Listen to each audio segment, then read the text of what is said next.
Hi, నా పేరు Yashwant. I'm a software engineer and a YouTuber with more than 3 years of experience as an educator. So మనం వీడియోలోకి వెళ్లే ముందు Newton school and launch pad గురించి 2 lines చెప్పుకోవాలి. So Newton school is a platform where it trains students, working professionals and women with no tech background on full stack development. See, ఇది ఒక 6 months course అనేది provide చేస్తుంది Newton school. And Newton school has collaborated with more than 300 plus companies across the country. So placement assistance provide చేయడానికి and Newton school pay after placement అని ఒక programme కూడా provide చేస్తుంది. అంటే మీరు ప్లేస్ అయ్యే వరకు మినిమం 5 lakhs CTC తో ప్లేస్ అయ్యే వరకు మీరు 1 రూపీ కూడా పే చేయాల్సిన అవసరం లేదు ఈ ట్రైనింగ్ ప్రోగ్రామ్ లో. And welcoming to launch pad is an initiative by Newton school. So మీరు ఎవరైనా కోడింగ్ స్క్రాచ్ నుంచి నేర్చుకోవాలనుకుంటే న్యూటన్ స్కూల్స్ లాంచ్ ప్యాడ్ లో మీరు యాక్సెస్ చేయొచ్చు. సో మీరు different kind of assignments, coding quizzes and even మీరు సర్టిఫికేట్స్ కూడా పొందొచ్చు న్యూటన్ స్కూల్ లాంచ్ ప్యాడ్స్ లో. సో మీరు ఒకసారి న్యూటన్ స్కూల్ లాంచ్ ప్యాడ్ ని యాక్సెస్ చేస్తే నేను చేసే ఈ వీడియో కూడా మీరు దాంట్లో చూడొచ్చు. So let's get back to the video.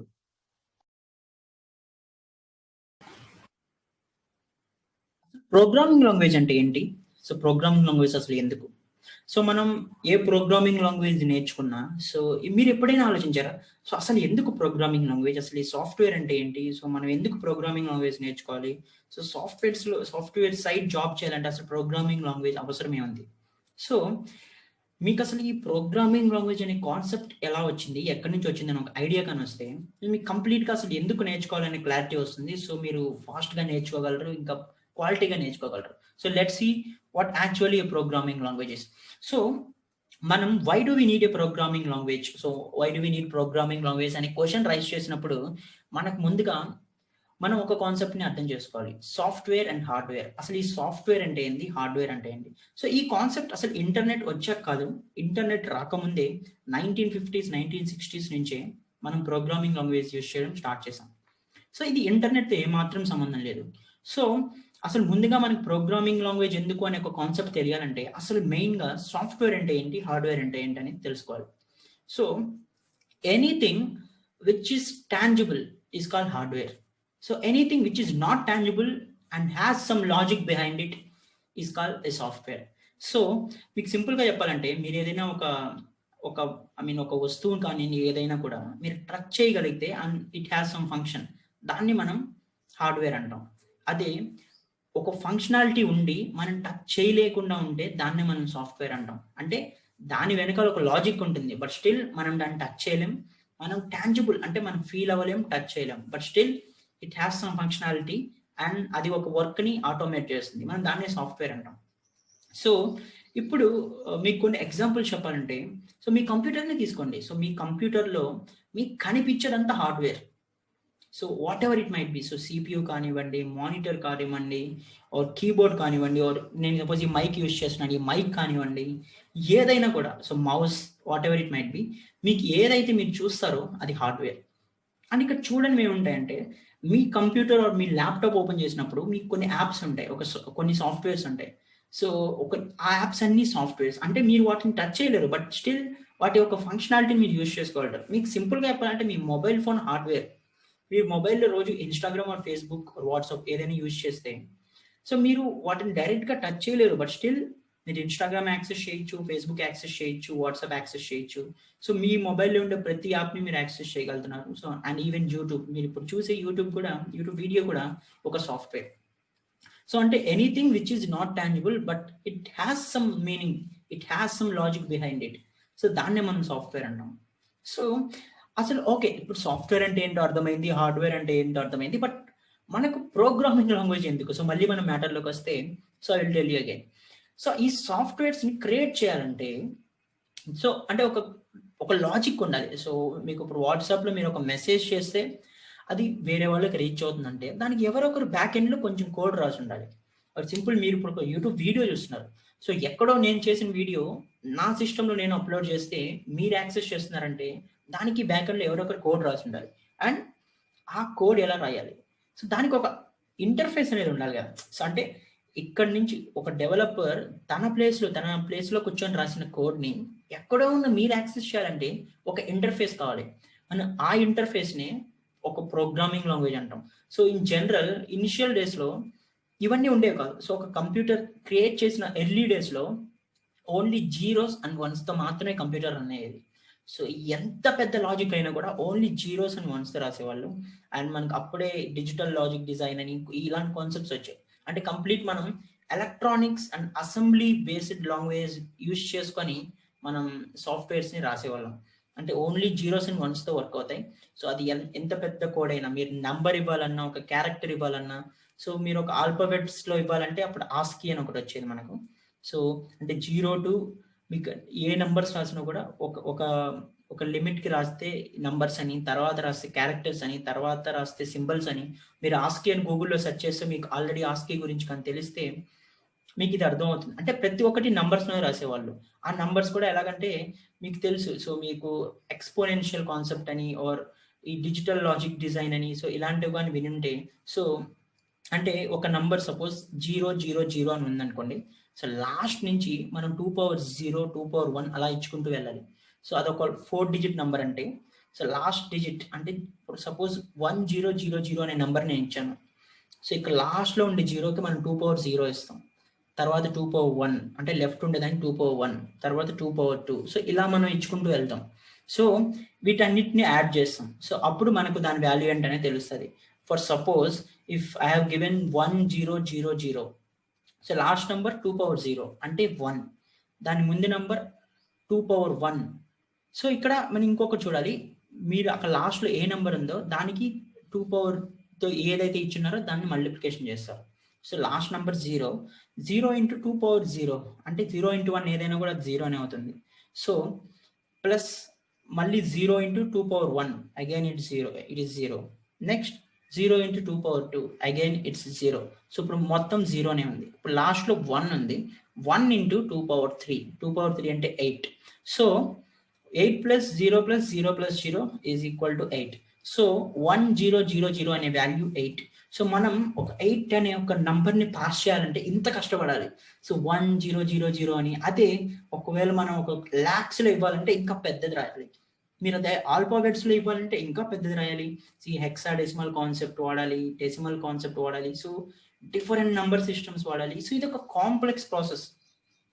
So and even మనం ఒక డేటాని స్టోర్ చేయాలన్నా కూడా అసలు హార్డ్ డిస్క్ లైక్ ఒక 1960s ఎలా ఉండదంటే, మీరు ఒక KBs data, so 1 KB data store చేయాలన్నా కూడా మీకు ఒక రూమ్కి సరిపోయేంత హార్డ్ డిస్క్ కావాలి, అంత మెమరీ డివైజెస్ కావాలి. సో దీనికి ఒక సొల్యూషన్ కావాలి. సో అప్పుడేమంటే ఓన్లీ కొంచెం డేటానే ఉండేది, కేబీస్లో సరిపోయేది డేటా.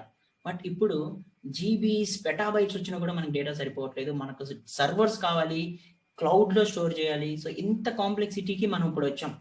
సో ఇదంతా దేనివల్ల పాసిబిలిటీ అయిందంటే ప్రోగ్రామింగ్ లాంగ్వేజ్ కాన్సెప్ట్ వల్లే. సో ఈ 0 to 1ని సింప్లిఫై చేయడానికి ట్రై చేశారు. సో అప్పుడే ఈ లో level assembly level programming languages వచ్చాయి. అంటే కొన్ని కమాండ్స్ పాస్ చేసి కొంచెం సింప్లిఫై చేయడం. ఇది కూడా కొంచెం కాంప్లెక్స్గానే ఉండేది. సో మీరు కానీ మైక్రో ప్రాసెసర్స్, అసెంబ్లీ లాంగ్వేజ్ ఇలాంటివి కానీ ఎప్పుడైనా వినుంటే మీకు ఈ కాన్సెప్ట్ అర్థమవుతుంది. సో అంటే ఇది కొంచెం, అంటే మీరు ఇప్పుడు అది నేర్చుకోవాల్సిన అవసరం లేదు, బట్ స్టిల్ ఇది ఒక మీడియం లెవెల్లో ఉండేది ఒకప్పుడులో. సో అంటే జీరోస్ అండ్ వన్స్ కాకుండా ఇది కొంచెం simplified. And so programmers like దీన్ని ఇంకా సింప్లిఫై చేయాలనుకున్నారు. డేటా రిక్వైర్మెంట్ పెరిగే కొద్దీ అప్పుడే మనకు ఈ ప్రోగ్రామింగ్ లాంగ్వేజ్ కాన్సెప్ట్ అనేది వచ్చింది. సో ఈ ప్రోగ్రామింగ్ లాంగ్వేజ్ అంటే ఏం లేదండి. సో మనం రాయాలనుకున్న లాజిక్ని సింప్లిఫైడ్ స్టేట్మెంట్స్లో అందరికీ అర్థమయ్యేలాగా మనం దీన్ని హై లెవెల్ లాంగ్వేజెస్ అంటాం. సో అసలు హై లెవెల్ లాంగ్వేజెస్ ఎందుకు? సో మనకు ఆల్రెడీ జీరోస్ వన్స్ ఉన్నాయి కదా. అంటే జీరోస్ అండ్ వన్స్ని అంటే ఒక రేంజ్లో అయితే చేయొచ్చు, బట్ అది ఎక్కువ వచ్చేటప్పటికి చాలా టైం టేకింగ్. సో ఇప్పుడు కానీ మనకు హై లెవెల్ లాంగ్వేజ్ లేకుండా ఉంటే ఈ ఇంటర్నెట్ స్పీడ్తో మన 0 to 1s అంటే అసలు వరల్డ్ ఏం లేదు, అసలు కంప్లీట్ ఆగిపోతుంది. సో ఇంత కష్టమైన ఇంత కాంప్లెక్స్ సిచ్యువేషన్లో మన హై లెవెల్ లాంగ్వేజ్ క్రియేట్ చేశారు. సో ఈ high level language simplify the process. So ఇంకా చెప్పాలంటే ఒక ఇంగ్లీష్ వర్డింగ్లో, ఇంగ్లీష్ సెంటెన్సెస్లో అందరికీ అర్థమయ్యేలాగా ఒక లాజిక్ బిల్డింగ్ సిస్టమ్ని బిల్డ్ చేశారు. దాన్నే మనం ప్రోగ్రామింగ్ లాంగ్వేజ్ అంటాం. సో ఇప్పుడు ప్రజెంట్ యూజ్ చేసి ప్రతి ప్రోగ్రామింగ్ లాంగ్వేజ్ కూడా మనకు అలానే ఉంది. పైథాన్ కానివ్వండి, జావా కానివ్వండి. సో సి కొంచెం మీడియం లెవెల్లో ఉంటుంది, బట్ ఇవన్నీ సి అనేది కొంచెం ఎర్లీగా వచ్చింది. దానికి ముందు ఇంకా చాలా ప్రోగ్రామింగ్ లాంగ్వేజెస్ ఉన్నాయి. సి, కోబాల్ అని, ఫోర్టాన్ అని, బేసిక్ అని. సో ఇంకా చాలా మంది అవి యూజ్ చేస్తున్నారు కూడా, పాస్కల్, ఈ ప్రోగ్రామింగ్ లాంగ్వేజెస్ అని. సో ఒకప్పుడులో ఫంక్షనల్ ప్రోగ్రామింగ్ లాంగ్వేజ్ అనేవి ఉండేవి, ఎక్కువ యూజ్ చేసేవాళ్ళు. అంటే ప్రతి దాన్ని ఫంక్షన్స్‌లా రాసేవాళ్ళు. సో తర్వాత అది ఇంకా కొంచెం సింప్లిఫై అయ్యాయి. ఇంపరేటివ్ లాంగ్వేజెస్ వచ్చాయి. ప్రొసీజరల్ లాంగ్వేజెస్ వచ్చాయి. సో మీరు కానీ సి చూస్తే అది ప్రొసీజరల్ లాంగ్వేజెస్. సో మీరు ఒక ప్రొసీజర్‌లా రాస్తారు. అంటే ఆ ప్రోగ్రామ్‌ని ఒక ప్రొసీజర్‌లా రాస్తారు. సో ఈ స్టెప్ బై స్టెప్ ఇలా ఉండాలి. సో అంటే మీరు ఒక స్టెప్ బై స్టెప్ ఇచ్చేస్తారు. సో ఈ స్టెప్ తర్వాత ఇది ఎగ్జిక్యూట్ అవ్వాలి, ఇది ఎగ్జిక్యూట్ అవ్వాలని. సో ఇలా చేసేదాన్ని ప్రొసీజరల్ లాంగ్వేజెస్ అంటాం.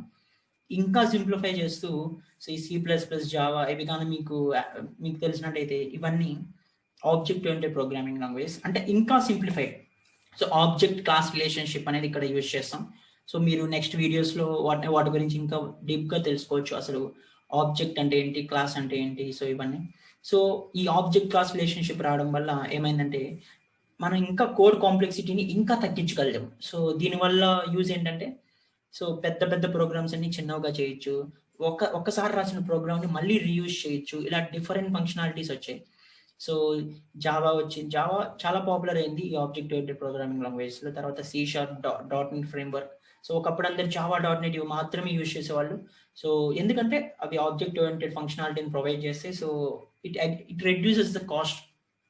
ఇప్పుడు ఎవరైనా కంపెనీస్ అంటే హై లెవెల్ ఒక పెద్ద ప్రాజెక్ట్‌ని బిల్డ్ చేసినప్పుడు వాళ్ళ కాస్ట్ సేవింగ్ అనేది చాలా ఇంపార్టెంట్.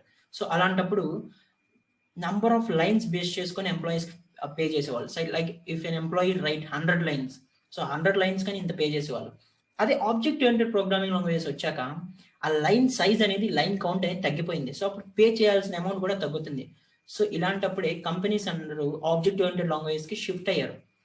అంటే ఒకప్పుడులో పేమెంట్ అలా ఉండేది. సో ఎంప్లాయీస్‌కి నువ్వు రాసే నంబర్ ఆఫ్ లైన్స్ బేస్ చేసుకొని నీకు పేమెంట్ ఇచ్చేవాళ్ళు. సో తర్వాత ఈ ఆబ్జెక్ట్ ఓరియెంటెడ్ లాంగ్వేజ్ ఇవన్నీ వచ్చాక ఈ line I mean payment per line అనే కాన్సెప్ట్ అనేది పోయింది.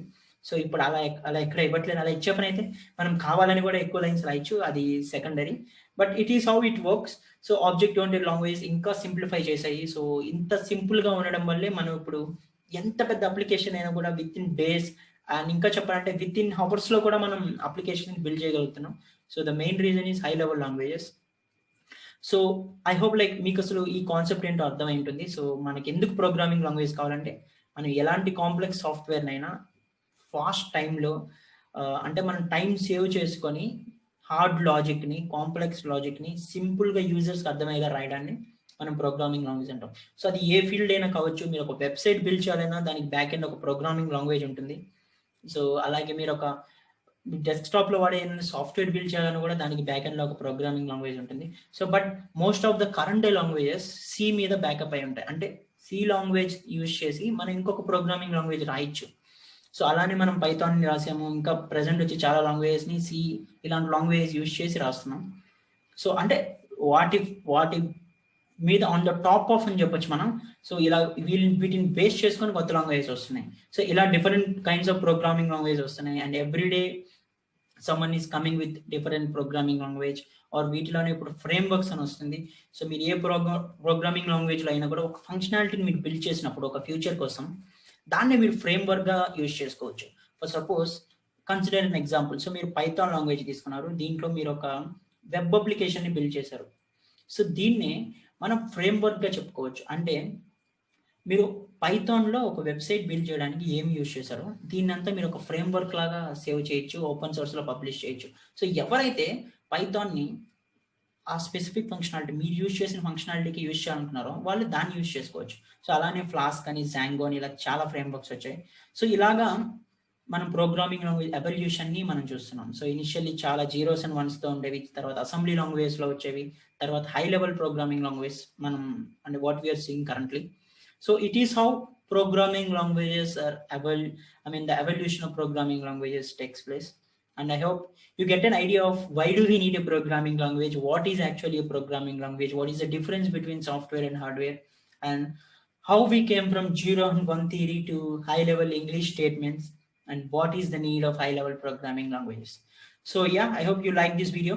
So manam ee video wind chese mundu so Newton school launch pad ప్రోగ్రామ్ని యాక్సెస్ చేయండి.